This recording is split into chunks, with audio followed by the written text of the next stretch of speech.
बहुत बार ऐसा होता है कि जो सेकेंडरी इनफर्टिलिटी के पेशेंट्स होते हैं, जैसे जिनका पहले अबॉर्शन हो चुका है या उनका कोई बेबी था जिसकी डेथ हो चुकी है, या कोई बेबी होने के बाद भी अब प्रेगनेंसी नहीं आ रही है, उन केसेस में जब हम पेशेंट को आईवीएफ एडवाइस करते हैं तो पेशेंट बड़ा रिलक्टेंट हो जाता है। उसका ये कहना होता है कि जब हमें प्रेगनेंसी ऑलरेडी आ चुकी है तो अब किस बात का आईवीएफ, अब आईवीएफ कराने की क्या ज़रूरत है।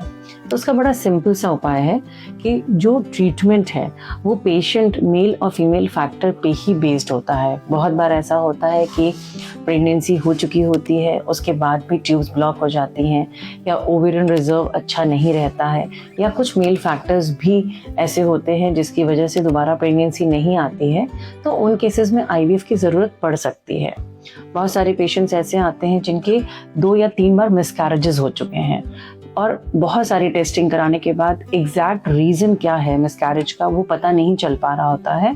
तो उन केसेस में हम लोग आईवीएफ को पीजीटीए के साथ एडवाइस करते हैं, ताकि अगर कोई जेनेटिक डिसऑर्डर है जो कि बार बार प्रेगनेंसीज में आ रहा है तो हम उसे डिटेक्ट कर सकें और हम उसे एक हेल्दी एम्ब्रियो ट्रांसफ़र कर सकें, जिसके चलते उसे हेल्दी प्रेगनेंसी हो सके।